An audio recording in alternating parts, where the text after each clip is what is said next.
Esta es una actividad del Instituto de Estudios Jurídicos de Ejecución de Penas, que estamos trabajando en la Universidad de Palermo ya hace un tiempo. Yo soy Rubén Aldrete Lobo, soy el director del instituto. Así que la idea es, en principio, presentar la actividad y el curso, saludarlos y contarles que la idea, como estábamos recién hablando, sin saber que todas y todos estaban escuchando, replicar este tipo de actividades de modo de poder también no solamente hacer uso de la presencialidad, que es, digamos, aquello que queremos y que preferimos en realidad, pero también, bueno, la virtualidad da esta posibilidad de llegar a mucha más gente que quizá no puede acercarse acá a la Ciudad Autónoma de Buenos Aires, incluso gente del exterior. Así que, en principio, este curso ahora va a Martina Gómez Romero a contarles bien cuál va a ser la dinámica del curso. Se trata sobre una temática puntual vinculada a la ejecución de la pena, un mecanismo procesal de acceso a la justicia que por excelencia es aquel que utilizamos, al menos en la Argentina, como mecanismo para, o como vía de acción rápida, expedita, para evitar o intentar resolver cualquier amenaza inminente, grave, o incluso una afectación directa que implique un agravamiento de las condiciones de detención. En consecuencia, estamos frente a un instituto que materializa uno de los roles fundamentales del Poder Judicial, que es el control judicial de las condiciones de detención, ¿no? La forma en que se materializa en particular la pena en la que se hace efectiva, pero también toda forma de detención, puede ser una privación de libertad cautelar. Quien va a dictar el curso es Martina Gómez Romero. Ella es abogada de la Universidad de Buenos Aires, es coordinadora del INEGEP, del área de Derecho Comparado, también es docente en la Universidad de Buenos Aires, tiene un máster en Derecho Penal y de Política Criminal en Europa, en la Universidad de Sorbona de París, y también, como dato adicional y de tremenda relevancia en lo que hace al dictado de este curso, es defensora pública auxiliar de la Defensoría General de la Nación y trabaja cotidianamente con acciones de habeas corpus o llevando adelante acciones de habeas corpus en el ámbito de la justicia nacional. En consecuencia, tiene una experiencia también en la práctica, más allá de todo el bagaje teórico que ella tiene desde su formación y su desempeño docente en los distintos cursos de ejecución de penas que llevamos adelante, tanto en la Universidad de Palermo como en la Universidad de Buenos Aires. Así que, sin más, si no se me pasó algún antecedente que creas relevante, Martina, lo incluís. También, perdón, va a estar Agostina Orozco colaborando en la actividad, y quizá también alguna o algún otro integrante de INEGEP también participe y colabore en las restantes sesiones. Incluso yo también, que las voy a estar presenciando. Así que bueno, sin más, las y los dejo con Martina. Y bueno, bienvenidos y gracias por participar de la actividad. Buenísimo. Rubén, muchas gracias. Muy buenas tardes a todos y a todas. Ante todo, gracias por la convocatoria. Tuvimos una importante convocatoria e interés en la actividad, lo cual nos alegra un montón. Y sí, quiero dejarles claro que este curso va a ser con modalidad de taller, como quedó claro en el título, con lo cual nos interesa que participen con sus preguntas, con debate, con cuestionamientos, que digamos estos 4 encuentros, que técnicamente son 3 encuentros y una resolución de un caso práctico. Ahora, en un ratito, luego de hacer una introducción, les voy a dar las pautas más específicas para ordenar el plan de todo este taller. La idea es eso, que utilicemos este espacio para poder discutir cuestiones que no son teóricas, son sumamente prácticas, que nos atañen a todos. El habeas corpus es una acción popular, es de interés público para cualquier ciudadano o ciudadana, con lo cual, ya estando en la ciudad de Buenos Aires, con las implicancias y las problemáticas particulares que tiene la ciudad de Buenos Aires o cualquier territorio del país, nos interesa su participación, sus opiniones, así que los y las invito a que se animen a preguntar, a comentar abiertamente, en principio a través del chat.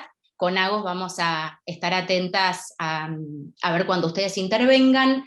Quizás es verdad que el encuentro de hoy va a tener un tono un poco más teórico, porque la realidad es que las personas inscriptas vienen de distintos orígenes, vamos a decir. Hay gente que tiene mucha experiencia en el campo del derecho penal, hay gente que menos, hay estudiantes, hay graduados, hay abogadas, abogados, hay magísteres, hay personas que recién están iniciando sus carreras, así que les voy a tener que pedir esta licencia de que el primer encuentro necesito fundar las bases para que todos arranquemos desde un mismo punto, ¿sí? En materia de lo que nos atañe, que justamente es este instituto, vamos a decir por ahora, del habeas corpus de modalidad correctiva. Algo importante para no olvidarnos, es importante tomar presencia, tanto en este como en el próximo encuentro, en la resolución del caso práctico, y finalmente en el encuentro presencial, para lo cual en estos 2 encuentros online necesitamos que pongan su nombre real, ¿sí? Fíjense, traten de corroborar que no quede su lugar de trabajo, algún seudónimo, algún sobrenombre, digamos, así podemos tomar lista, ¿sí? Bien, dicho esto, ya tuvimos un pequeño preludio hecho por Rubén, pero la verdad es que no podemos empezar a hablar de habeas corpus correctivo sin antes hablar de los derechos que se conservan y aquellos que se restringen durante una privación de libertad, ¿sí? Algunos se restringen evitablemente y otros inevitablemente. A su vez, una privación de libertad solo es legítima en tanto y en cuanto se respeten estos derechos.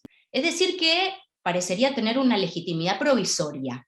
Es tal si y solo si se da dentro de un marco constitucional.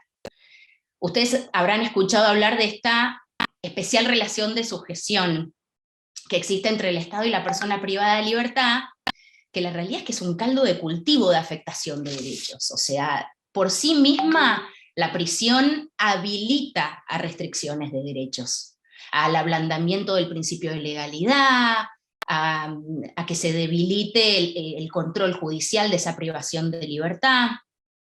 Pero junto con todos estos efectos no queridos, esta relación Estado y persona privada de libertad también genera lo que deben haber leído varias veces, que se llama la posición de garante, ¿no? Del Estado respecto de todos los derechos que no se encuentran afectados por la detención. Es decir, que nos vamos a encontrar frente a un Estado que tiene posición de garante respecto de una persona a la cual mantiene privada de su libertad con todas las implicancias que ello conlleva. Es que en efecto, durante esta privación de libertad, y cuando digo privación de libertad de manera genérica a lo largo de todos los encuentros, me estoy refiriendo, como bien dijo Rubén, tanto a la imposición de una medida cautelar, como puede ser una prisión preventiva, como obviamente al cumplimiento de una condena, ¿sí? Y durante este tránsito hay derechos que están anulados, otros que están restringidos, y otros que son inalienables. Incluso hay otros derechos que son creados. Ya les vamos a dar bibliografía que desarrolla estas distinciones, ¿no? Pero cuando hablamos de derechos que se ven anulados, son derechos que indefectiblemente se cancelan, otros que razonablemente se ven restringidos, otros que bajo ningún concepto pueden ser alienables, vamos a decir,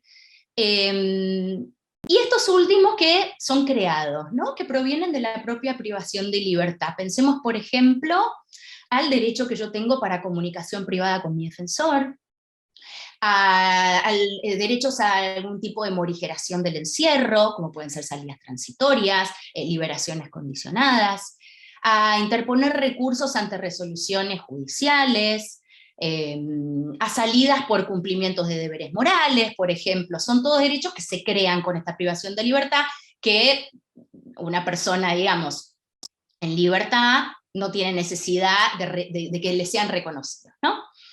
Y ustedes recuerden que la ley 24660, esto es la Ley Nacional de Ejecución de la Pena Privativa de Libertad, en su artículo 2 dice que el condenado va a poder ejercer todos los derechos no afectados por la condena o por la ley y las reglamentaciones que en su consecuencia se dicten. ¿Sí? Acá aparece el principio de legalidad. Y además cumplirá con todos los deberes que su situación le permita y con todas las obligaciones que le sean impuestas. Acuérdense que, como dijimos, esto también atañe a la medida cautelar de prisión preventiva, ¿sí? Y el caso de los procesados es alcanzado por la ley 24660 a través del artículo 11. No los quiero complicar demasiado, pero básicamente todos los derechos que emergen de la ley de ejecución de las penas son aplicables también a los procesados, ¿sí? En tanto y en cuanto no afecten el principio de inocencia. Por ejemplo, bueno, hay incluso derechos que son hasta más incuestionables en el caso de los inocentes que de los condenados, ¿no? Obviamente, como puede ser, no sé, se me ocurre el derecho a votar, que ahí sí que no hubo mucha más discusión.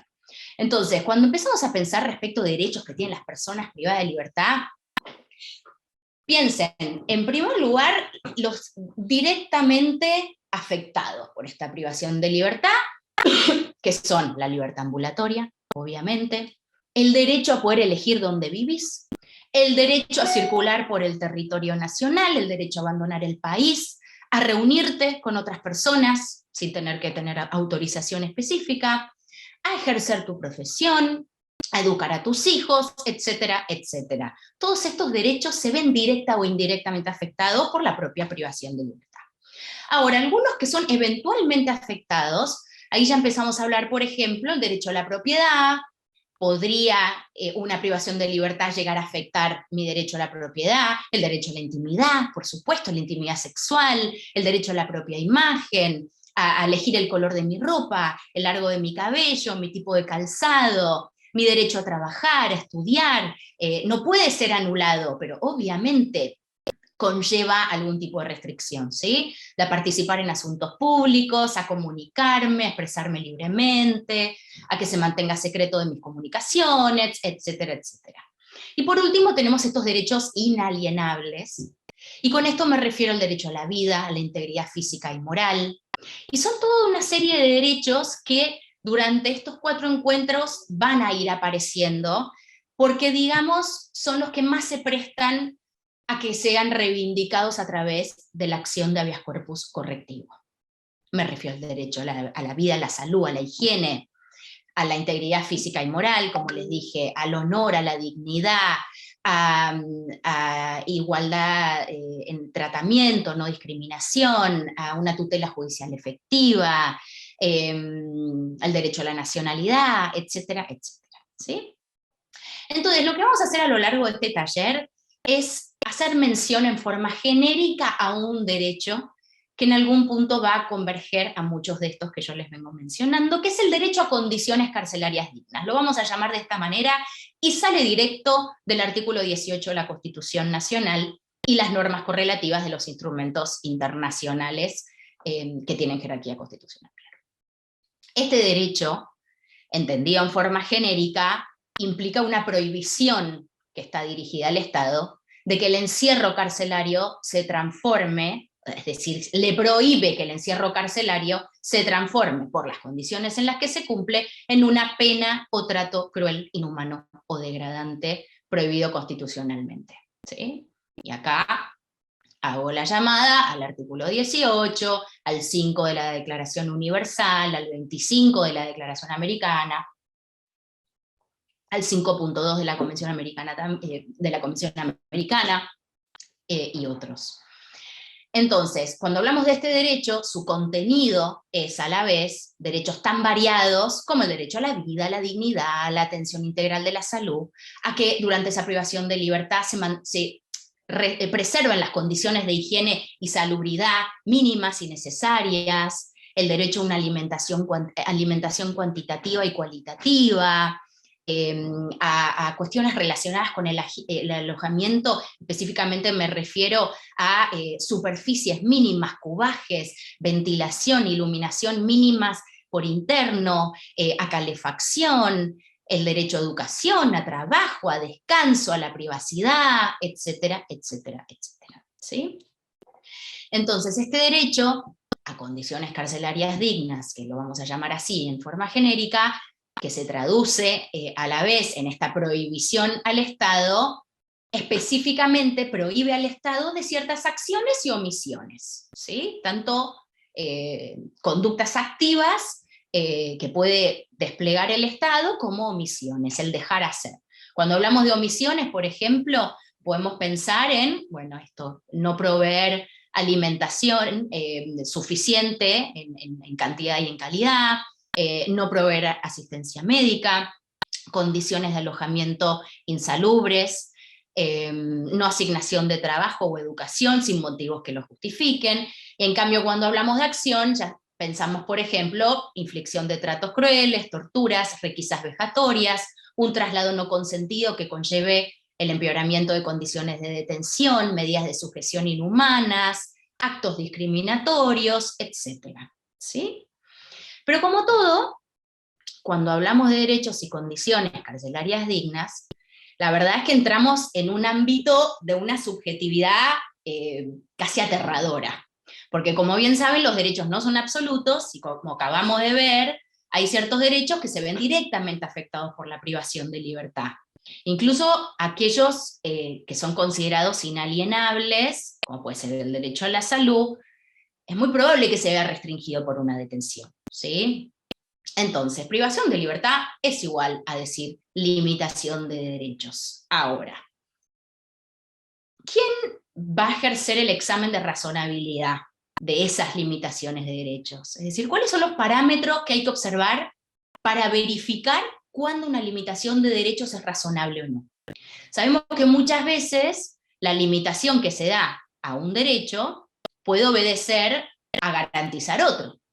Por ejemplo, yo, jueza, dispongo el cierre de un pabellón, aunque esté en condiciones deplorables, porque si meto a esa gente en los otros pabellones, no solo no soluciono la situación de uno, sino que agravo la de otros, ¿sí? O por ejemplo, necesito regular los horarios de visita y por ende restringirlos a fin de garantizar que toda la población cuente con tiempo de visita, acceso al teléfono, dentro del pabellón, etc. ¿Sí? Entonces, son derechos que en algún punto se ven restringidos para tratar de garantizarlos. ¿Se entiende? Prohíbo el ingreso y tenencia de ciertos elementos en pos de salvaguardar la seguridad de toda la población carcelaria. Entonces se trata de medir cuál es el mal necesario, ¿no? Aquel mal que garantice más derechos, justamente. Piensen en la alimentación dentro de la cárcel. ¿Cuál es el alcance de ese derecho? Vayan pensándolo. Hablamos de alimentación suficiente, que sea balanceada, que sea nutritiva. Ahora, cuando nos referimos a la temperatura, por ejemplo, llega fría la comida dentro de una comisaría porque el microondas tiene lugar para 4 viandas. Y yo las voy calentando y a medida que las voy sacando, como la entrega la tengo que hacer en conjunto, ya se me van enfriando las viandas y no llego a entregar una vianda caliente a todas las personas que están ahí alojadas, ¿no? Es lo mismo la temperatura de los alimentos en los meses de enero o febrero, o que si está llegando fría una cárcel de Río Gallegos en el mes de julio.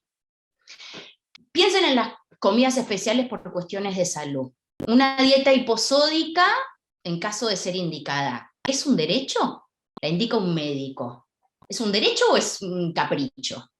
Una dieta específica en caso de personas con diabetes. Comida kosher si practico la religión judía. Comida vegana, si por mi ideología yo soy vegana o soy crudivegana. ¿Sí? Y yendo más lejos todavía, y esta se la robo al profesor. Milanesas con papas fritas, y nos habían dicho que ese era el menú del día, y al final nos dieron guiso. Un guiso digno, no agua con papas flotando, pero nos dieron guiso. Entonces se dan cuenta cómo vamos entrando en un campo donde medir la razonabilidad de estas restricciones no es evidente, ¿sí? Se trata de efectuar un análisis en concreto para poder poner el termómetro y decir, che, acá esto es incongruente con el artículo 18, acá hay una afectación que no es razonable.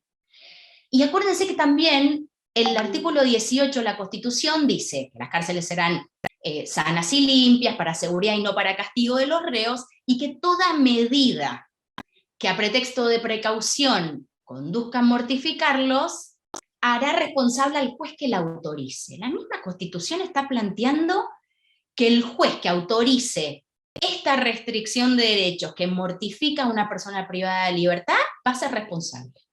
¿Sí? Es decir, que como juez no puedo admitir restricciones irrazonables de derechos o pretextos de precaución o de seguridad. Ese mal necesario que yo puedo llegar a admitir debe ser razonable. Entonces acá nos estamos adentrando a esta idea de control judicial, ¿no? Que es como la antesala al habeas corpus. Este examen de razonabilidad lo ejerce un juez, pero el problema es que usualmente este control judicial no logra frenar efectivamente estos abusos u omisiones por parte del Estado. A veces por propia indulgencia del Poder Judicial y a veces porque realmente es muy difícil. Miren, el Poder Judicial suele tener como, por un lado, esta mirada indulgente frente al Ejecutivo en el ámbito carcelario cuando hay falta de recursos económicos. Es como que la falta de plata o de recursos pasó a ser como una especie de causal justificativa válida a los ojos de los jueces, ¿no? Como si solo puedo exigirle al Ejecutivo que cumpla con el mandato constitucional en la medida que tengamos dinero para hacerlo. O bien cabe preguntarnos, ¿hasta qué punto la decisión de un juez puede lograr políticas por parte del Estado tan complejas y sistémicas como puede ser, por ejemplo, evitar una sobrepoblación carcelaria? Y me pregunto, ¿vale la pena al menos intentarlo o estamos hablando de una mera ficción? Esto quiero que lo vayan pensando, ¿sí? Porque quiero darles el pie a que, sobre todo en el encuentro que viene, vamos a volver a hablar sobre esto. El habeas corpus para casos grandes, vamos a decir, ¿no? Problemas de alojamiento sistémicos.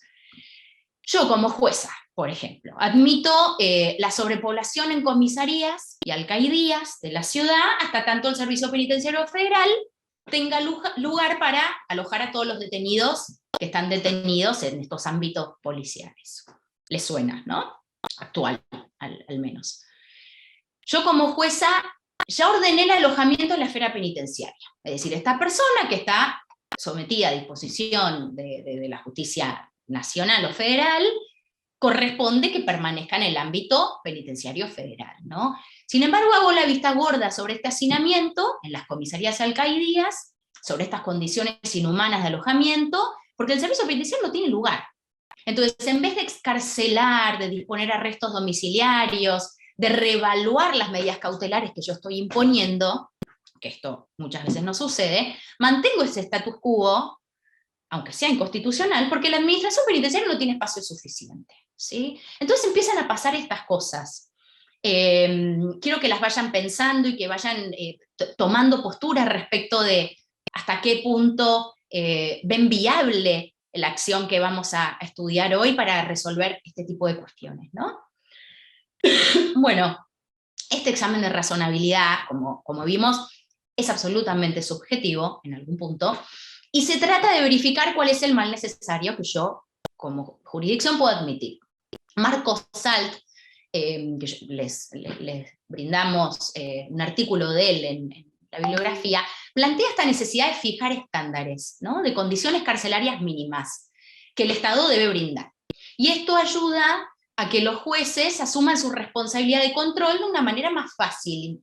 Es decir, que no justifiquen las violaciones por parte del Ejecutivo, sino que puedan pasar a verificar cuando las condiciones carcelarias que se consideran mínimas están incumplidas. Entonces, deviene fundamental la discusión en torno al grado de activismo judicial, le vamos a decir. Es decir, ¿cuál es el grado de activismo de la jurisdicción para remediar las situaciones que se van presentando en la justicia relativas a violaciones a estas condiciones carcelarias, ¿no? ¿Y cuál es el remedio jurisdiccional que se ofrece para esto? Bueno, en principio son dos. Por un lado, tenemos el incidente ante el juzgado o tribunal a cuya disposición yo me encuentro detenido, ¿no? Es decir, el juez ante el cual yo estoy detenido, ya sea de manera cautelar o ya sea cumpliendo una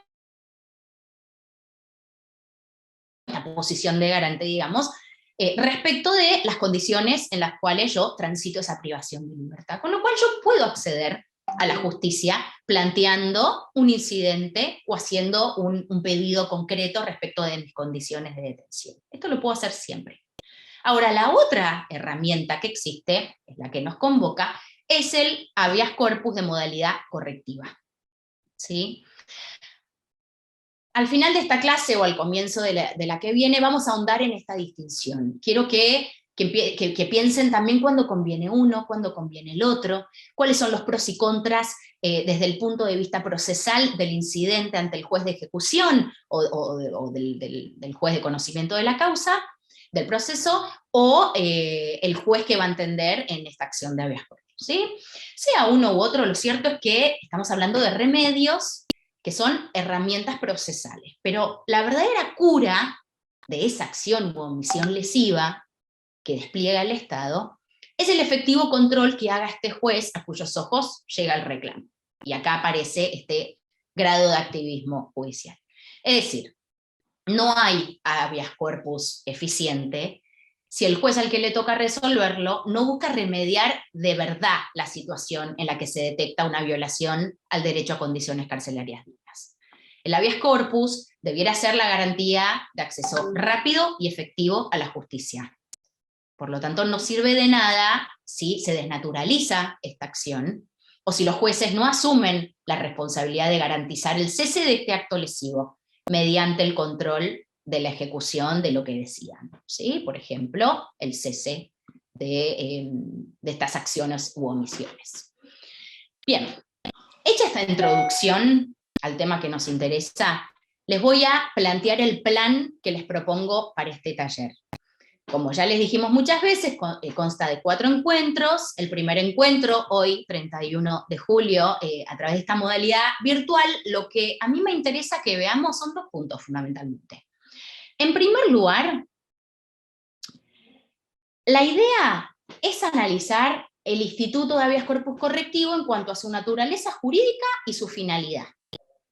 Y en segundo lugar, vamos a repasar el proceso sumarísimo que se dispara con la ley 23098, que quiero que todos y todas la lean. Es una ley corta, es muy importante que la lean entera, desde el primer artículo hasta el último, y vemos sobre todo de este proceso cuáles son las características y particularidades, ¿sí? Yo creo que es una ley que todo abogado o abogada penalista debe conocer. Debiera ser conocida por cualquier ciudadano, porque ya vamos a volver sobre esto, pero realmente la acción de habeas corpus es una acción popular, ¿sí? Toda persona debiera saber que existe esta herramienta cuyo fin es salvaguardar derechos. Bien, y en el segundo encuentro, que también va a tener modalidad virtual, que va a ser el lunes que viene, el 7 de agosto, nos vamos a abocar más a lo que es el análisis de jurisprudencia. Sobre todo jurisprudencia de la Corte Suprema. Quiero que veamos cuáles son, digamos, los estándares que fija la Corte Suprema en torno al habeas corpus correctivo, ¿sí? Y nos vamos a focalizar en 4 cuestiones. En primer lugar, vamos a ver el alcance de la modalidad correctiva colectiva, y con esto vamos a ver el fallo Verbitsky viejo, el tradicional, el del año 2005. En segundo lugar, quiero que veamos la importancia, esto que les comentaba hace un ratito, de no desnaturalizar el instituto, su idoneidad. ¿Qué dice la Corte respecto de esto? Y para esto les traemos el fallo Rivera Vaca, que es un fallo del año 2009. En tercer lugar, vamos a volver sobre los distintos grados de activismo judicial y qué dice la Corte en relación con esto, y vamos a ver el fallo Gutiérrez, que es un fallo del año 2015. Y por último, un fallo un poco más reciente, del año 2021, para ver cuáles son los efectos de la ejecución de sentencia de un habeas corpus. ¿Existe la posibilidad de reabrir esta acción? ¿O esta acción feneció tiempo atrás y ya no hay posibilidad de adentrarse a volver a retomar las cuestiones que no fueron resueltas. Bueno, todo esto lo vamos a ver con Verbitsky II.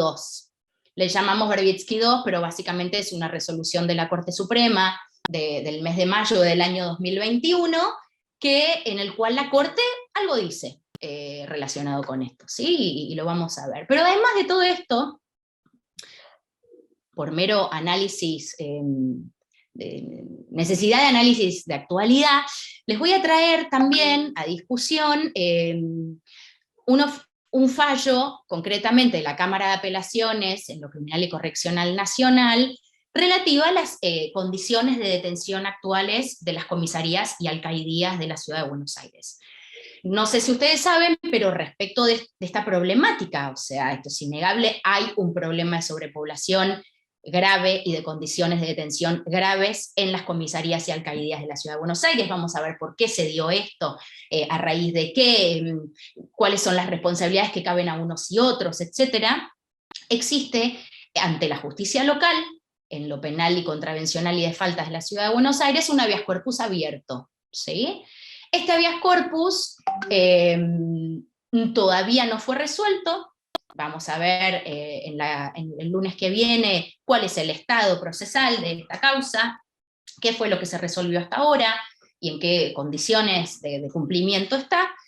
Pero hace muy poquito, el 20 de julio, ahora en la feria, la Cámara de Apelaciones, como les decía, resolvió en un caso cuyo título es Comisión de Cárceles de la Defensoría General de la Nación y otros sobre habeas corpus, que se vincula mucho con esta situación, ¿sí? Esto fue resuelto, como les dije, el 20 de julio del 2023 por la Sala de Feria B. Este fallo no lo tienen, así que ahora en un ratito yo se los voy a mandar, ¿sí? Es más, hago por ahí, hasta lo podemos compartir por acá, para que lo puedan ver, yo ahora te lo mando. Bien, siguiendo con el plan, en el tercer encuentro, la idea es que resuelvan un caso práctico.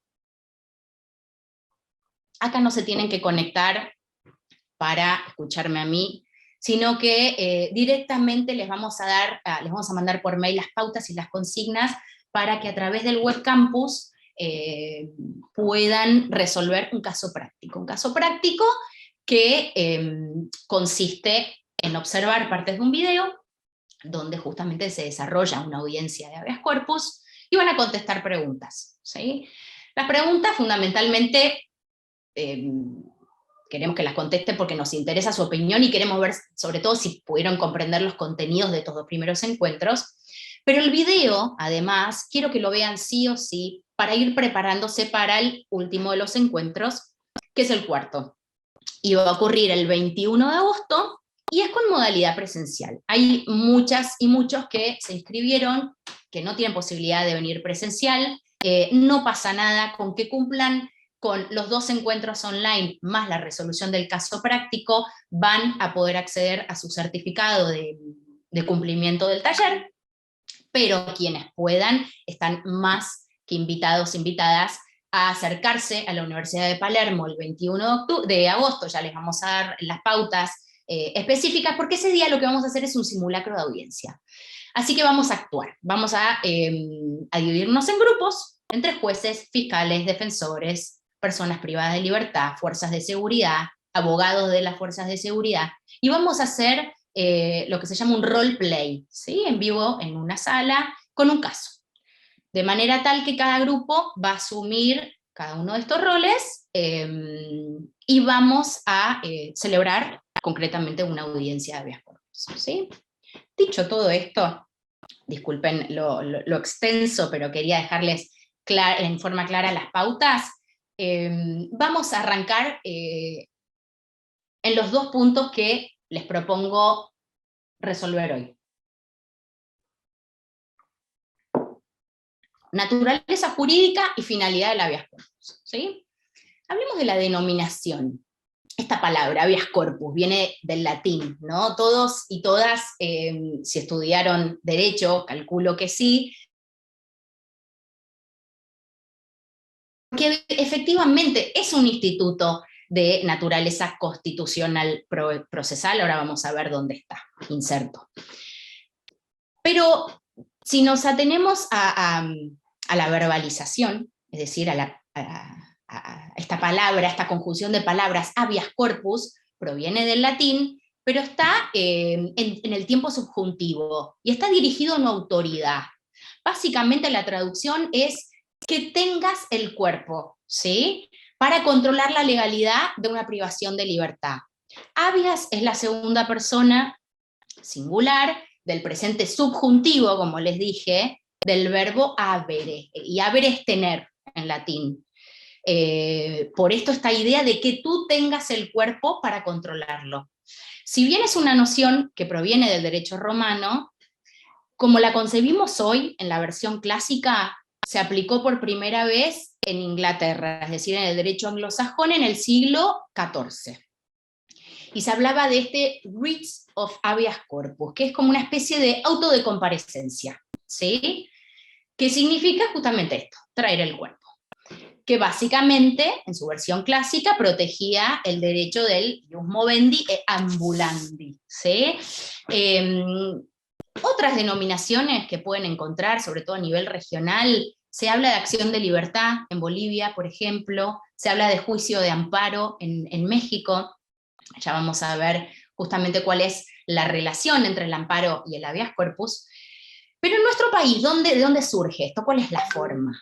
La fuente, perdón. Ya encontramos antecedentes del Instituto Habeas Corpus en el ordenamiento, en nuestro ordenamiento desde la Junta Conservadora, ¿sí? Estamos hablando de 1811. Pero verdaderamente se consagra en nuestra ley con la Ley 48, la famosa Ley 48 de 1863, que miren lo que decía el artículo 20, esta norma fue derogada luego, ¿no? Cuando un individuo se halle detenido o preso por una autoridad nacional, o a disposición de una autoridad nacional, o socolor de una orden emitida por una autoridad nacional, o cuando una autoridad provincial haya puesto preso a un miembro del Congreso, o cualquier otro individuo que en comisión del gobierno nacional, la Corte Suprema o los jueces de sección podrán, a instancia del preso o de sus parientes o amigos, investigar sobre el origen de la prisión. Y en caso que ésta haya sido ordenada por autoridad o persona que no esté facultada por la ley, mandará a poner al preso inmediatamente en libertad. Esta fue como la primera idea de habeas corpus que tuvimos en nuestro ordenamiento legislativo, ¿sí?, con la ley 48. Claramente estamos hablando de la versión clásica del habeas corpus, que es la más reconocida a nivel regional e incluso a nivel mundial.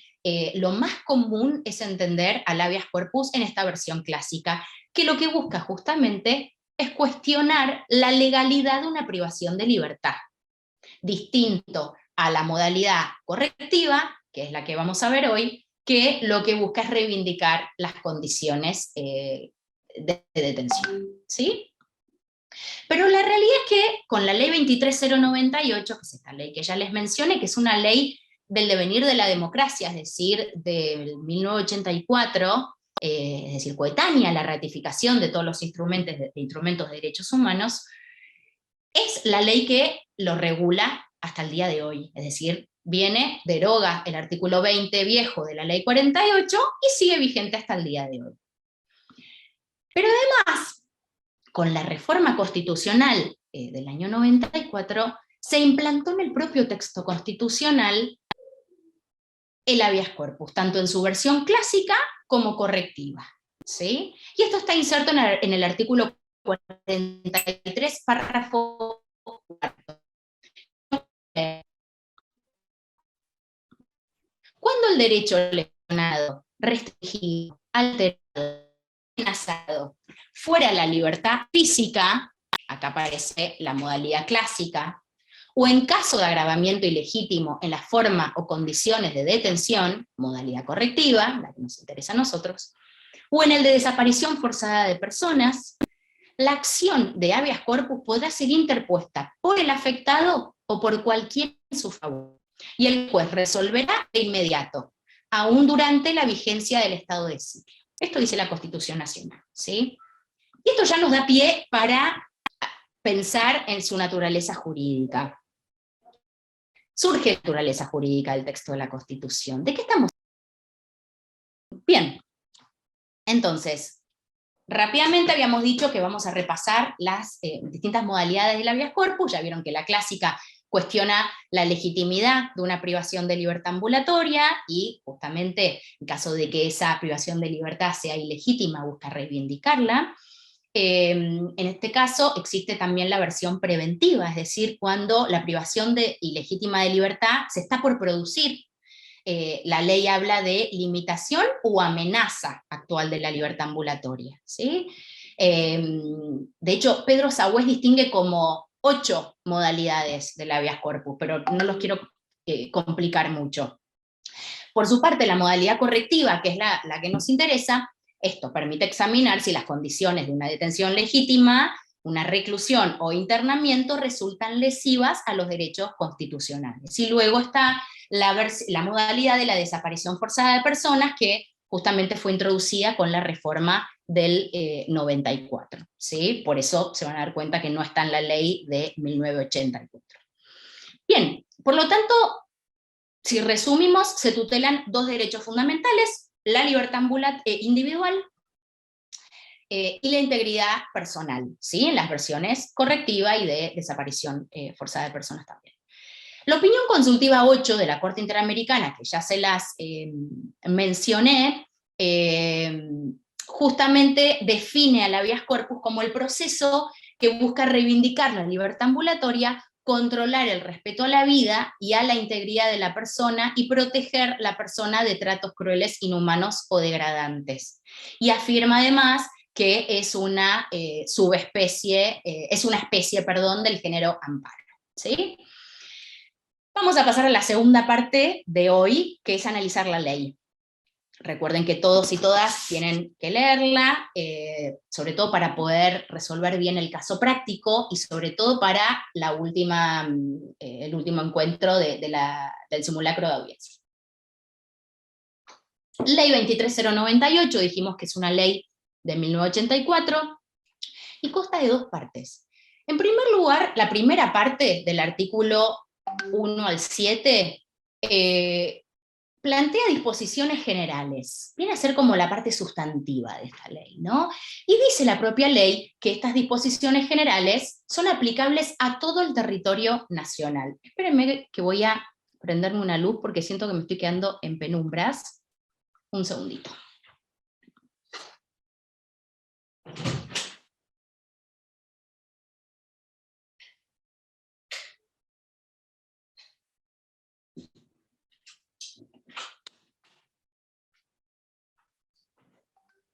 Estamos. Les decía, entonces, primera parte de la ley, disposiciones generales, la ley propia dice que son aplicables a todo el territorio nacional, y la segunda parte es procesal, ¿sí? Plantea un procedimiento que solamente es aplicable al ámbito federal. La primera parte, el artículo 1, se los voy a leer para que les quede claro esta idea. Dice que el capítulo de aplicación de la ley tendrá vigencia en todo el territorio de la nación. Esta primera parte sustantiva va a tener vigencia en todo el territorio de la nación, cualquiera sea el tribunal que la aplique. Sin embargo, ello no obstará a la aplicación de las constituciones de provincia o de leyes dictadas en su consecuencia, cuando se considere que las mismas otorgan más eficiente protección de los derechos que se refiere esta ley. Viene a ser una especie de ley marco, es decir, que plantea: esta es la base de derechos, pero por encima de esta base de derechos, las provincias pueden regular mejor. ¿Acá me siguen? De hecho, si van a ver las constituciones provinciales, todas las constituciones provinciales tienen inserto a la figura de la acción del habeas corpus, y cada una lo regula como le parece, obviamente. ¿Qué dice de la jurisdicción? El artículo 2, cuando habla de la jurisdicción de aplicación, dice: la aplicación de esta ley corresponderá a los tribunales nacionales o provinciales, según que el acto denunciado como lesivo emane de autoridad nacional o de autoridad provincial. Entonces, cuando el acto lesivo proviene de una autoridad nacional, entiende la justicia nacional. Cuando el acto lesivo emana de una autoridad provincial, entiende la justicia provincial. no los quiero complicar, pero dice que cuando el acto lesivo proceda de un particular, se estará a lo que establezca la ley respectiva. No entremos por ahora ahí, ¿sí? Si inicialmente se ignora la autoridad de quien emana el acto enunciado como lesivo, va a conocer en esta acción cualquier tribunal, cualquiera de ellos, ¿sí? Según las reglas que rigen su competencia territorial, hasta que se pueda establecer definitivamente quién es el tribunal de aplicación. ¿Por qué? Porque hablamos de un proceso que tiene que ser rápido. Entonces, si nos vamos a detener en resolver cuestiones de competencia que nos insuman mucho tiempo, traslados me refiero a intervenciones, ¿no?, entre juzgados y la persona en el medio, tanto la persona afectada como el denunciante se quedan sin una respuesta, estamos denaturalizando justamente lo que nos obliga a la Constitución, ¿no?, que tiene que ser una ley que lo regule de manera rápida, efectiva y eficaz. Pero si nos atenemos a este artículo 2, que ya se los mencioné, piensen en la ciudad de Buenos Aires. Entonces, ¿quién tiene que entender en materia de habeas corpus, dependiendo dónde sucedan los hechos? La ley habla sobre la autoridad que emana el acto lesivo. Entonces, si la autoridad que emana el acto lesivo se trata del Servicio Penitenciario Federal, por ejemplo, van a ser los juzgados nacionales quienes entiendan en el análisis de esta acción de habeas corpus. Pero ahora, si estamos en una comisaría o una alcaldía, ¿qué piensan? Porque la ley lo que está diciendo es autoridad nacional, justicia nacional, autoridad provincial, justicia provincial. ¿Y la Ciudad de Buenos Aires qué es? Pareciera ser, por su autonomía, más una provincia, ¿no? Con lo cual, si seguimos la letra de la ley, a mi entender, las cuestiones que se suscitan dentro de alcaldías y comisarías debieran ser atendidas por tribunales porteños. Yo les voy a mencionar algunas excepciones que han ocurrido y que las van a ver permanentemente, porque la realidad es que la justicia nacional, los juzgados de instrucción nacionales, terminan entendiendo en algunos habeas corpus por problemáticas que suceden en las comisarías y las alcaldías, ¿sí? Incluso pasa al revés. Hay un fallo de la Cámara de Apelaciones en lo penal, contravencional y de faltas de la Ciudad de Buenos Aires, respecto a una persona que estaba alojada en la cárcel de Devoto, que es una cárcel federal, que estaba sometida a autoridad nacional, estaba a disposición de un tribunal oral, condenado, y ¿se acuerdan cuando ocurrieron los motines en la pandemia en el penal de Devoto? Bueno, una hermana de una de las personas detenidas interpone una acción de habeas corpus ante la justicia local, entendiendo que por turno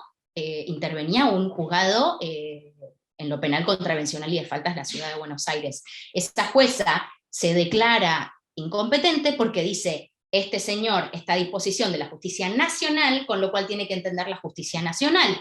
Y es más, la jueza, omitiendo por completo el cuadro de turnos de habeas corpus en la la Justicia Nacional de la Ciudad de Buenos Aires, dice que es el tribunal oral que lo mantiene preso, digamos por ejecución de una condena, el que tiene que entender la acción de corpus. Y la Cámara de Apelaciones dice, se entienden los fundamentos de que tenga que intervenir este tribunal oral, sin embargo, por la celeridad que requiere el proceso, va a intervenir la justicia local, ¿se entiende? Penal, contravencional y de faltas de la Ciudad de Buenos Aires. Es decir que también la Cámara de Apelaciones, en este fallo particular, que estoy planteando una excepción, omitió por completo el cuadro de turnos la justicia nacional. Y la discusión se centró en si es el juez natural de la causa el que tiene que entender en materia de habeas corpus, error, garrafal, no. La ley misma plantea quiénes son los jueces que tienen que intervenir, y ahora lo vamos a ver. Y en segundo lugar, omiten además que se trata de una cárcel federal, ¿sí? Con lo cual, la ley es clara que si la autoridad nacional emana el acto lesivo, tiene que entender la justicia nacional y viceversa, ¿sí? Bien. Con lo cual, ¿Qué resta en la justicia nacional del ámbito de la ciudad de Buenos Aires? Bueno, obviamente Devoto, que es el único complejo penitenciario federal de la ciudad de ubicado territorialmente en la ciudad de Buenos Aires, pero además tenemos las alcaldías penitenciarias, tenemos también otras dependencias que intervendrían autoridades nacionales, como puede ser Gendarmería, Policía Aeroportuaria, Prefectura, son todas fuerzas de seguridad federales, por lo cual van a entender los jueces de instrucción nacionales, ¿sí? En el caso de las comisarías, alcaldías y otras dependencias de la policía de la ciudad, que es una policía local, es decir, una autoridad local, deben entender los jueces en lo penal, contravencional y faltas de la ciudad. El artículo 8 de la ley justamente habla de esto, de la competencia en el ámbito nacional. Ya estamos dentro de la parte procedimental de la ley, ¿sí? Hasta el 7 es la parte de disposiciones generales, y luego a partir del 8 hasta creo que son 26 artículos, 20 y pico, no me acuerdo, se refieren al procedimiento en el ámbito federal. Y justamente lo que dice el 8 es: cuando el acto denunciado como lesivo emana de autoridad nacional, conocerán en los procedimientos de habeas corpus en la capital federal los jueces de primera instancia en lo criminal de instrucción, tanto de adultos como de menores. Hay un cuadro de turnos, y cada día interviene un juzgado distinto, con una fiscalía correspondiente y una defensoría oficial correspondiente también, ¿sí? Y en segundo lugar dice: en territorio nacional o provincias, los jueces de sección, según las reglas que rigen su competencia territorial. Con lo cual, en el ámbito de la capital, entienden los jueces de instrucción, Marcos Paz, por ejemplo, el penal de Marcos Paz, vamos a hablar de los que están cerca del área metropolitana, entiende la justicia federal de Morón, y en el complejo número 1 de Ezeiza entiende la justicia de Lomas de Zamora. Bien. Procedencia. El artículo 3 dice que corresponderá el procedimiento de habeas corpus cuando se denuncie un acto u omisión de autoridad pública que implique, y acá tienen la distinción de modalidad clásica y modalidad correctiva que ya les di. Con lo cual, siempre que hablemos de un habeas corpus de modalidad correctiva, tenemos que pararnos en el artículo 3, inciso 2, que se refiere a agravaciones ilegítimas de la forma y condiciones en que se cumple la privación de la libertad. Y dice el inciso 2, sin perjuicio de las facultades propias del juez del proceso si lo hubiere. ¿Sí? La propia ley está haciendo esta distinción, hace esta salvedad. No es que desliga de responsabilidad al juez natural de la causa y todo recae en el juez del habeas. Bien, ¿cuál es el esquema procesal de la ley 23.098? El artículo 43 de la Constitución, ya dijimos que plantea que tiene que ser rápido, tiene que ser expedito, y siempre piensen en el artículo 28, ¿no?, de la Constitución, que impone que los principios y garantías y derechos de la Constitución no pueden ser alterados por las leyes que reglamenten su ejercicio. Con lo cual, esta idea de proceso, que también está planteada constitucionalmente a través de la Convención Americana de Derechos Humanos en el artículo 25, ¿se acuerdan que el artículo 25 del Pacto San José dice: toda persona tiene derecho a un recurso sencillo y rápido, o a cualquier otro recurso efectivo ante los jueces o tribunales competentes que la ampare contra actos que violen sus derechos fundamentales reconocidos por la Constitución, la ley o la presente convención, aun cuando tal violación sea cometida por personas que actúen en ejercicio de sus funciones oficiales, ¿sí? Entonces justamente el procedimiento que tiene que plantear la ley, perdonen que sea reiterativa, tiene que ajustarse a estas pautas que impone tanto la Constitución Nacional en el 43 como la Convención Americana en el 25. Bien, ¿cómo se inicia? Con la denuncia del artículo 9. Vimos que en el artículo 8 planteaba la competencia, y artículo 9 dice denuncia. ¿Cómo es esta denuncia? Dos características: desformalizada y subsanable. Jimena me pide que repita esto último, perdonen, pero no sé, séme más concreta en relación a qué necesitas que te repita, ¿vale? Bien, les decía entonces, de formalizada y subsanable. Dice el artículo 9 cuáles son los requisitos que tiene que tener el habeas. Dice que tiene que decir nombre y domicilio real del denunciante, nombre, domicilio real y demás datos personales conocidos de la persona en cuyo favor se denuncia, autoridad de quien emana el acto denunciado como lesivo, causa o pretexto del acto denunciado como lesivo en la medida del conocimiento del denunciante, y además tienen que expresarse en qué consiste digamos, el acto lesivo, ¿sí? Entonces la característica es que no tiene que ser formal, puede ser una servilleta, puede ser, incluso la ley dice que puede ser expuesta oralmente esta acción ante el secretario del juzgado. Y el artículo 9 dice, si el denunciante ignorase alguno de estos requisitos, va a proporcionar los datos que mejor condujeran a su averiguación, ¿sí? Lo importante es tratar de identificar a la persona afectada, ¿no? Puede ser formulada la denuncia en cualquier hora del día, como dije, por escrito u oralmente, mediante una mega presentación, cosa que no es conveniente porque tiene que ser clara y sintética la grabación del derecho, digamos, que uno quiere reivindicar, o puede ser, como les dije, una servilleta, ¿sí? Un simple escrito que se titule habeas corpus en lo ideal, que diga quién es la persona afectada y cuál es el derecho afectado y en lo posible dónde está esa persona, ¿sí? ¿Qué va a hacer el juzgado apenas le llegue esto?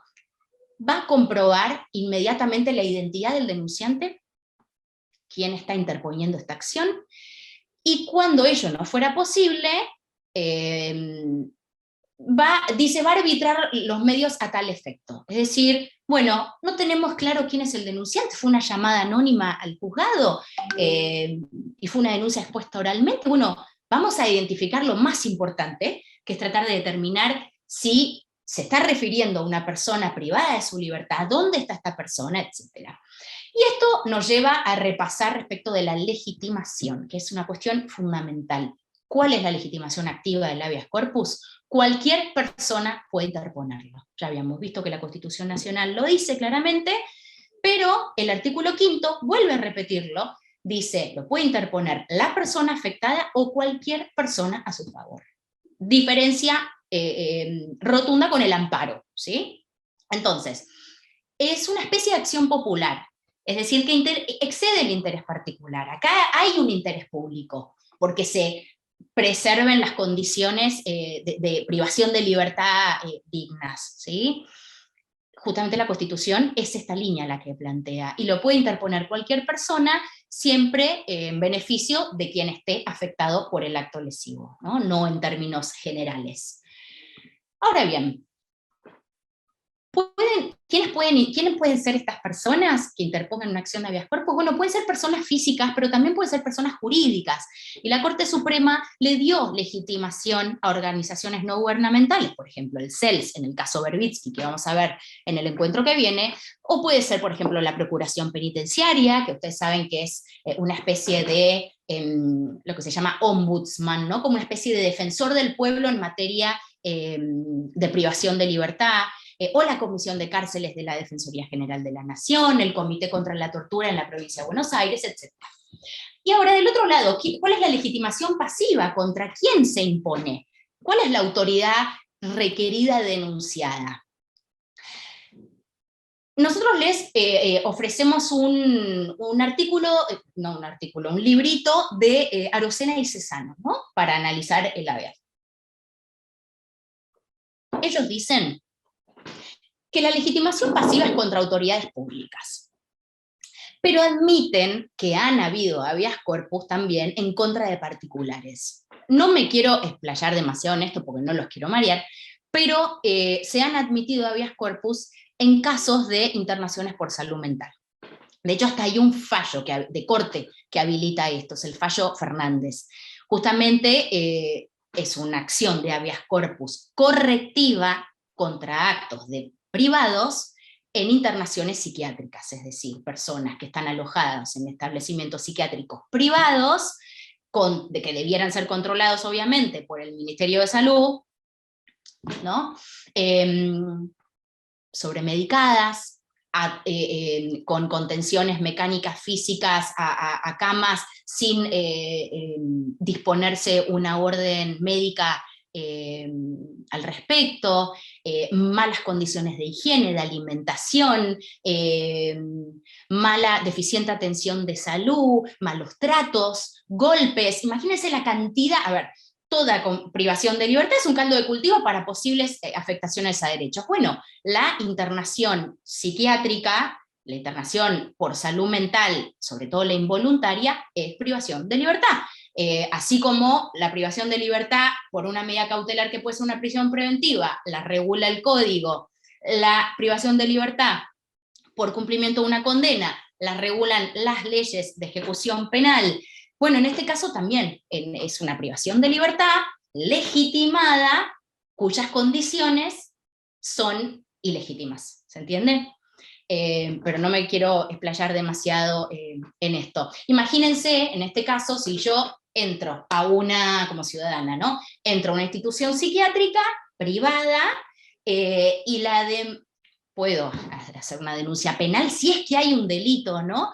Pero si no, yo debiera ir hasta el Ministerio de Salud, que es el órgano estatal controlador de ese privado, para ejercer la asistencia médica. Y bueno, no, justamente debiera estar habilitada la posibilidad de que en este caso en concreto yo pueda resolverlo de una manera rápida, eficaz e inmediata, como debería hacerlo un habeas corpus de modalidad correctiva. ¿Sí?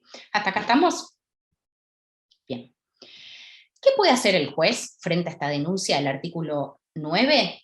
Dos opciones. Las opciones del artículo 10 o las opciones del artículo 11. ¿Cuáles son las del artículo 10? Dos. O desestimarlo in limine por no tratarse de un caso de habeas corpus correctivo. Por ejemplo, ya cuando lleguemos a la distinción entre incidente de ejecución y habeas, lo vamos a ver mejor. Pero yo pido salidas transitorias a través de una acción de habeas corpus. Ustedes saben, y si no saben, lo suponen, no es una decisión que se toma a las apuradas, ¿sí? Es una decisión jurisdiccional donde un juez se vale de medios de prueba para arribar a la decisión si es que va a conceder salidas transitorias o no. En el marco de, además, un contradictorio, ¿no? Va a opinar el fiscal, va a tener intervención la defensa, etcétera. No es algo para estar resolviendo en el marco de una acción con las características que yo les estoy mencionando. Con lo cual, en ese caso, el juez perfectamente puede desestimar in limine, y lo que siempre termina sucediendo es que si es meramente válida la pretensión, bueno, hago saber al juez natural de la causa, che, yo estoy desestimando esta habeas corpus, pero sepan que este muchacho está solicitando tal o cual cosa, ¿sí? Muchacho, muchacha. En segundo lugar, la otra opción es declararse incompetente, si es que así lo considera. Pero acuérdense que yo les dije que el proceso de habeas no puede retrasarse por las cuestiones de incompetencia, con lo cual, si se declara incompetente el juez, lo que tiene que hacer es remitir los autos al juez que él considera competente, directamente. No es que se manda sorteo y la Cámara sortea y desinsacula el juzgado, no. Directamente yo se lo mando al juez que entiendo es competente. Pero en ambos casos, tanto si lo desestimo in limine como si me declaro incompetente, lo elevo inmediatamente en consulta a la Cámara de Apelaciones. Y no si alguien interpone recurso. Automáticamente yo como jueza tomo mi decisión y lo elevo a la Cámara de Apelaciones para que tenga una segunda opinión, ¿sí? Así garantizo rápido de que esa Cámara, en el plazo de 24 horas, tiene que confirmar la resolución que yo dicté, o rechazarla, ¿sí? O volvérmela a mandar para que yo sí entienda en ese habeas. El artículo 10, infine, dice además, el juez no podrá rechazar la denuncia por defectos formales y tiene que proveer de inmediato las medidas necesarias para subsanarlas. Es decir, no puede obstaculizar el procedimiento, sino que tiene que avanzar. Tiene que tratar de avanzar y desplegar las herramientas que tenga el juzgado para averiguar quién es la persona afectada, quién es la autoridad requerida, dónde está esta persona, y sobre todo verlo para escuchar qué tiene para decir.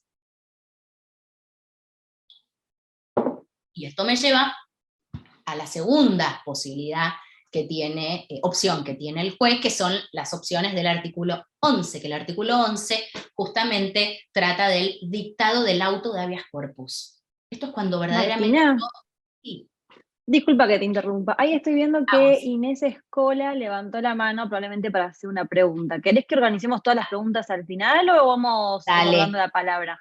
Sí, a vos buenísimo, mejor, porque si no, no Dale. vamos a terminar. Sobre todo el encuentro de hoy, que es un poco más aburrido porque, digamos, es un poquito más teórico, me parece que es mejor juntar todas las preguntas y quizás si no llegamos hoy, que de hecho no sé cómo venimos de tiempo. Queda 1 hora y media más o menos. ¿Cuánto? 1 hora y media más o menos queda. Pero ¿hasta qué hora era? Ah, pensé que era hasta las 20, ¿no? ¿Tanto tiempo? No, los voy a aburrir tarde. Así que no se preocupen que tenemos 3 encuentros para terminar de ver todos los contenidos. Voy a terminar lo que me parece más fundamental de hoy y ya en el encuentro que viene arrancamos en esta distinción entre el incidente y la acción de habeas. ¿Te parece a vos? Dale, Y yo voy más, tomando apunte de las arrancamos, preguntas. dale, con las preguntas que vamos viendo. Buenísimo. Dale, perfecto. Gracias. Entonces, ¿qué es este dictado de auto de habeas corpus del artículo 11? Implica abrir la acción. Acá yo ya la abrí.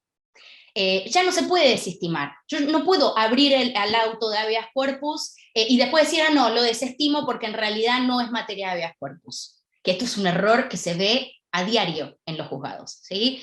En todo caso, no se hará lugar a la petición del detenido, pero el habeas corpus ya fue abierto. ¿Se entiende? No se desestima, sino que ya se abrió y lo rechazo, en todo caso, pero no se desestima. Parece solo un simple juego de palabras, pero no lo es, porque de esto difieren las distintas vías de impugnación que uno tiene después, ¿sí? Entonces, si yo dicto auto de habeas corpus del auto 11, debería hacerse la audiencia, que es justamente lo que los jueces quieren evitar.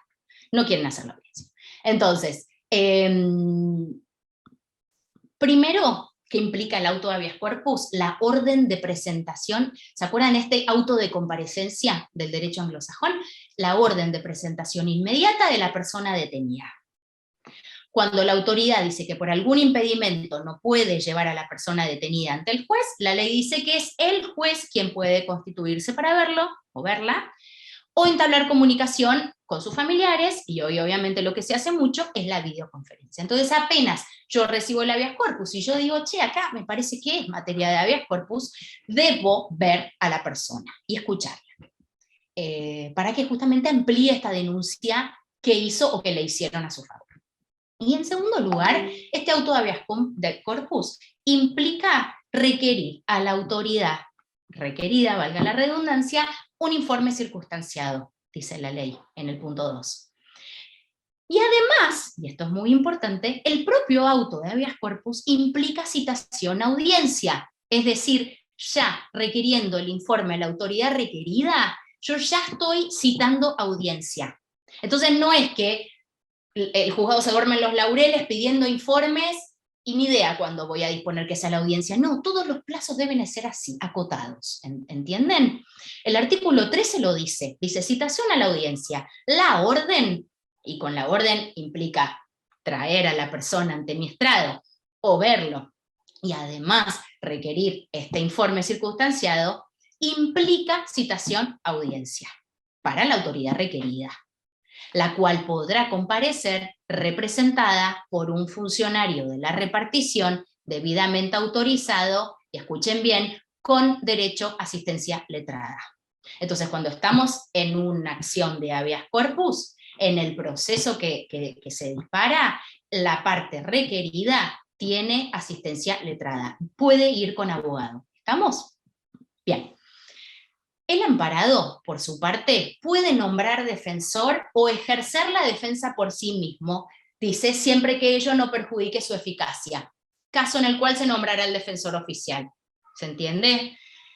El defensor oficial, en materia de habeas corpus, recién aparece ahora.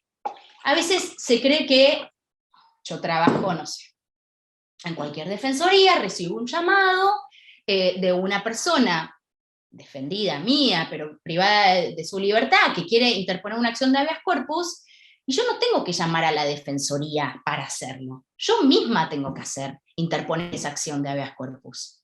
¿Se entiende? No, hay que evitar la cadena. El rol del defensor de turno de habeas corpus no es interponer las acciones. Es una acción popular, la puede interponer cualquier persona. Este defensor recién va a intervenir si es que el habeas corpus se abre, ¿se entiende? Y va a representar al afectado en el marco de esa audiencia. Bien. La audiencia está regulada en el artículo 14, que es muy importante. Ahí estamos. ¿Quiénes van a ir? Va a ir siempre, siempre, siempre tiene que estar la persona privada de libertad, la persona afectada. Obviamente lo que se hace muchas veces es que esta persona interviene por medio de videoconferencia, ¿no? El defensor oficial, su presencia es obligatoria, sobre todo en los casos del artículo 13, que es cuando en la modalidad clásica preventiva, es decir, hay una amenaza de privación ilegítima de la libertad de una persona, esa persona no va a ir probablemente a la audiencia de habeas corpus a que la detengan, entonces ahí es obligatoria la intervención del defensor. Pero estamos en la versión clásica, ¿sí? No en la correctiva. Y luego, si la persona decide defenderse por sí misma, pero que ello luce ineficaz, que es esta opción, esta posibilidad que yo les había comentado. La autoridad requerida, representada y con asistencia letrada, si así lo quisiere, el juez, por supuesto, y el fiscal. ¿Qué dice? ¿El fiscal es obligatoria la intervención del fiscal en el marco del habeas? Hasta acá no apareció, ¿no? Venimos leyendo artículo por artículo más o menos de la ley de habeas corpus y el fiscal todavía ni apareció. Si vamos a la ley del Ministerio Público Fiscal, a la ley orgánica, el artículo 39 dice que los fiscales ante los jueces de primera instancia deberán intervenir en los procesos de amparo, de habeas corpus y de habeas data y en todas las cuestiones de competencia, e imponer sanciones disciplinarias a los funcionarios y empleados que de ellos dependan, en los casos y formas establecidos por esta ley y su reglamentación, ¿sí? Es decir, el artículo 39 de la Ley Orgánica del Ministerio Público Fiscal dice que deben intervenir en todos los procesos de habeas corpus. Pero si seguimos leyendo la ley de habeas, casi hacia el final, vemos que en el artículo 21 aparece el fiscal. ¿Y qué dice? Dice, presentada la denuncia, se notificará al Ministerio Público por escrito u oralmente, dejando en este caso constancia en acta, quien tendrá en el procedimiento todos los derechos otorgados a los demás intervinientes, pero no será necesario citarlo o notificarlo para la realización de los actos posteriores. Podrá presentar las instancias creyere convenientes y recurrir la decisión cualquiera sea el sentido. ¿Está? Con lo cual no pareciera darle una intervención muy ineludible o muy fuerte o intensa al Ministerio Público Fiscal, y ya vamos a ver sobre todo cuando resuelvan el caso práctico, a ver si es importante la opinión del fiscal. Acuérdense, fiscal, ¿cuál es su rol, ¿no? Garante de la legalidad, artículo 120 de la Constitución. ¿Debieran interesarle estas cuestiones o son ajenas a él? Él está solo para acusar y ser el malo del proceso y ya está. Empiecen a pensar esta idea también, ¿sí? Bien, desarrollo de la audiencia oral. ¿Cómo va a comenzar esta audiencia? La ley dice cómo debe comenzar. Dice que debe comenzar con la lectura de la denuncia y del informe. Es decir, el informe que ya debió haber enviado la autoridad requerida, la fuerza de seguridad, vamos a decir, ¿no?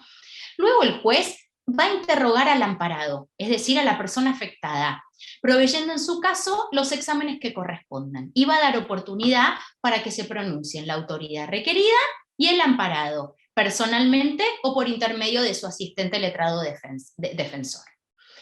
Con respecto a las diligencias probatorias, A ver, espérenme. Ahí estamos. Diligencias probatorias. Dice, no me acordaba si era 24 o 48, ahí está. Si el juez las admite en ese momento, o 24 horas máximas de plazo, tiene como plazo para sustanciarlas. Es decir, que debiera ser expedito. Después vamos a ver habeas corpus que llevaron años, ¿sí? Pero la ley plantea esto. Si hay diligencias probatorias, y lo ideal es que se resuelvan directamente ahí. Entonces, a este listado de personas que se convoca, que yo les acabo de mencionar, obviamente vamos a agregar los testigos. Entonces vamos a dar lugar a prueba testimonial en el marco de esa misma audiencia. También a organizaciones no gubernamentales, por ejemplo, al denunciante, ¿sí? Podemos convocarlo, por ejemplo, a la Procuración Penitenciaria, a la Comisión de Cárceles, cualquier persona que tenga información de calidad para aportar para la resolución digamos, de la acción y del conflicto que se presenta entre estas partes, debiera ser citada, ¿sí? ¿Qué más?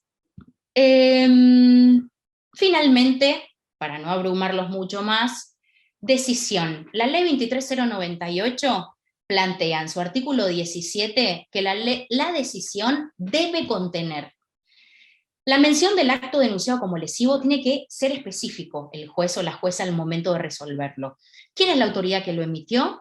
¿Y quién es la persona que lo sufre? Obviamente tiene que motivar la decisión, y la decisión además debe contener en la parte resolutiva si lo rechaza o lo acoge. O sea, hasta este momento el juez o la jueza todavía tiene tiempo para decidir si va a rechazar o acoger el habeas corpus. Ya pudo haberlo desestimado, pero abrió a prueba. Voy a escuchar a las partes, vamos a hacer las diligencias probatorias, y en este momento del artículo 17 voy a resolver si es que hago lugar o no hago lugar al habeas. Pero si hago lugar, la ley dice que debo ordenar la cesación del acto lesivo, ¿sí? Y además la ley dice que si yo advierto posibles delitos de acción pública, tengo que ordenar la extracción de testimonios para hacérsela llegar al Ministerio Público Fiscal, que quizás está ahí en la audiencia presente. Por último, artículo 18, la decisión será leída inmediatamente por el juez ante los intervinientes y van a quedar notificados ahí mismo. Bien, vías de impugnación, y con esto voy a terminar para no ser tan extensiva. Ya habíamos visto que existe esta elevación automática en consulta a la Cámara de Apelaciones. Cuando vuelve, la defensa o el fiscal pueden recurrir ante la Cámara de Casación, conforme la doctrina de Inuncio, por existir agravios de naturaleza federal, que obviamente y eventualmente pueden también habilitarme la competencia de la Corte Suprema, que los casos que vamos a ver en la clase que viene son todos casos que llegaron a la Corte, ¿sí? Ahora, como abogados y abogadas, para demostrar que existe agravio federal, para habilitar la vía casatoria como tribunal intermedio y eventualmente que se abra el examen por parte de la Corte, ¿qué se invoca? O sea, estamos hablando de materia federal porque estamos hablando de derechos constitucionales, pero no olviden que el habeas corpus es materia federal. ¿Por qué? Porque está en el artículo 43. Entonces no tienen que escribir párrafos y párrafos y párrafos para justificar la materia federal en el caso. El habeas es materia federal, ¿sí? Bien. Luego, con la decisión, conforme el artículo 17 de rechazo o de acogimiento, bueno, lo mismo, pero los plazos se achican. En 24 horas, como sucede con la excarcelación, por ejemplo, por escrito o oralmente, yo puedo interponer recurso de apelación, ¿sí? Pudiendo ser fundado, dice la ley, y dice que podrán interponer este recurso el amparado, su defensor, la autoridad requerida, obviamente, o su representante, y el denunciante únicamente en cuanto a sanción o costas que pueden haber dado lugar en el proceso. No nos vamos a meter mucho en esto, pero ustedes cuando lean la ley van a ver que la propia ley prevé sanciones específicas, ¿sí? En el marco del procedimiento de habeas. En cuanto a la ejecutabilidad del recurso, esto sí es muy importante, el recurso va a proceder siempre con efecto suspensivo, salvo en lo que respecta a la libertad de la persona. Esto lo dice el 17, inciso cuarto, que se va a hacer efectiva. Entonces, ustedes bien saben que por regla general la interposición del recurso de apelación tiene efecto suspensivo, ¿sí? Lo cual impide la ejecución de la sentencia impugnada. Pero en materia de habeas corpus se hace esta salvedad, y es razonable que esto se haga, ¿no? Pues si se concede libertad a una persona, el recurso va a tener efecto devolutivo, lo que implica que la ejecución no se suspende. ¿Está claro esta salvedad? Bien. Y luego, obviamente, una vez resuelto por parte de la Cámara de Apelaciones, puedo interponer un recurso de casación conforme a esta doctrina de enuncio, etcétera, etcétera. Creo que hasta acá estamos.